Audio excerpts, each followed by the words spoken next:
بچے دانی کے دونوں طرف ٹیوبز ہوتی ہیں جو بالکل جو اووری ہوتی ہے، انڈے دانی ہوتی ہے، اس کے اوپر کھلتی ہیں۔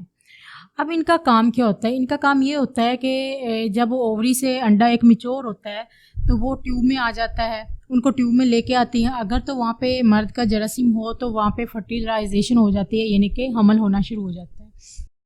اگر وہاں پہ جراثیم مرد کا موجود نہ ہو تو پھر یہ بچے دانی میں آ کر پھٹتا ہے، انڈا پھٹتا ہے، تو اس سے جو ہوتا ہے وہ ماہواری آتی ہے۔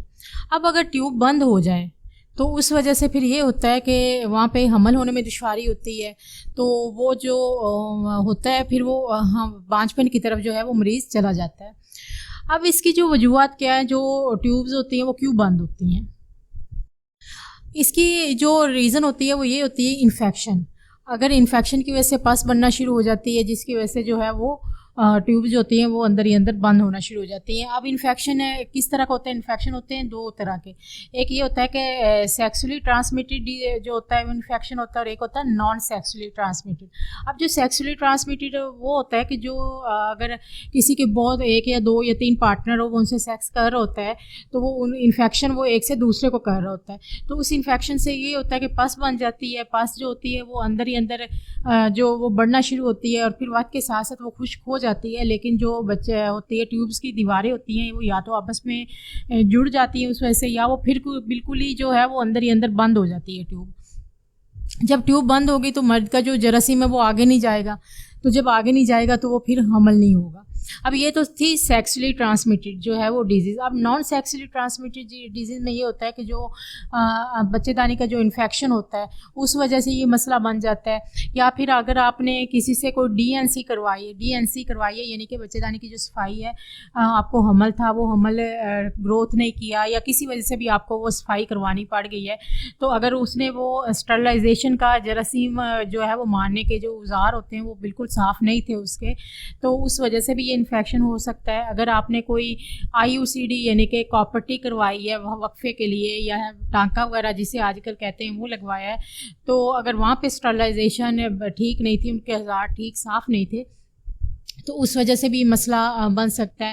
اگر آپ نے کسی قسم کی کوئی سرجری کروائی ہے، کوئی بھی کسی قسم کا آپریشن کروایا ہے یا اس طرح کروایا ہے، تو اگر اس وجہ سے بھی جو ہے وہ ان کے بھی اسٹرلائزیشن ٹھیک نہیں تھی، تو اس وجہ سے بھی مسئلہ بن جاتا ہے کہ اندر ہی اندر جو ہے وہ پس بھرنے لگتی ہے، اور وہ جو ہے وہ ٹیوبس کو جو ہے وہ بند کر دیتی ہے۔ اب اس کی جو ہے وہ علامت کیا ہے؟ پیٹ جو ہے وہ نچلے حصے میں بعض جو خواتین ہیں ان میں درد ہونا شروع ہو جاتا ہے، اور بعض کا نہیں بھی ہوتا، پتہ بھی نہیں چلتا۔ جب وہ بے اولادی کی وجہ سے آتی ہیں کہ حمل نہیں ہو رہا، چیک اپ کرنے کے لیے آتی ہے، جب ان کو چیک اپ کیا جاتا ہے تو تب پتہ چلتا ہے کہ اندر یہ مسئلہ ہے۔ اب اس کا یہ ہوتا ہے کہ لکوریا جو ہے وہ پانی پڑنا شروع ہوتا ہے، وہ پانی بہت زیادہ بدبودار ہوتا ہے، بہت زیادہ، اور بعض کا تو یہ ہوتی ہے کہ پس آنا شروع ہو جاتی ہے، ریشہ آنا شروع ہو جاتا ہے۔ تو جو پیٹ کا جو نچلا حصہ ہے وہ بھاری سا محسوس ہونا شروع ہو جاتا ہے، کیونکہ اندر ہی اندر پاس جمع ہو رہی ہوتی ہے، تو وہ والا حصہ جو ہے وہ پہلے سے زیادہ تھوڑا سا وہ بھاری محسوس ہوتا ہے۔ اس کے علاوہ بخار وغیرہ بھی ہو سکتا ہے، جسم میں ویسے بھی ایسے درد وغیرہ سا محسوس، کیونکہ انفیکشن ہوتا ہے تو محسوس ہونا شروع ہو جاتا ہے۔ اب اس کی جو ہے وہ ڈائیگنوز کیسے ہو، اس کا کیسے پتہ چلے کہ جی یہ اندر جو ہے یہ مسئلہ ہے؟ اب اس کا یہ ہوتا ہے کہ ٹیسٹ ہوتے ہیں اس کے 2 یا 3 طرح کے ہوتے ہیں۔ اس میں ایک تو جو نارمل سلائن ہوتی ہے اس کا پریشر دیا جاتا ہے، تو اگر اندر وہ بند ہو، ٹیوب بند ہو، تو وہ کچھ نہ کچھ وہ اندر چلا جاتا ہے، اور اس کو الٹرا ساؤنڈ میں دیکھا جاتا ہے کہ وہ کہاں تک گیا ہے۔ دوسرا اس کا ٹیسٹ ہوتا ہے وہ کیمیکل، جو پہلے والا ہوتا ہے وہ صرف نارمل سلائن ہے، جو اسٹرلائز واٹر ہوتا ہے بس وہ ڈالتے ہیں۔ دوسرا جو ہوتا ہے وہ کیمیکل کے ذریعے کیا جاتا ہے، اس کا جو ایکس رے میں دیکھا جاتا ہے کہ اس کا کہاں پہ پاس ہو رہا ہے، کیسے ہو رہا ہے، تو اس سے پتہ لگ جاتا ہے۔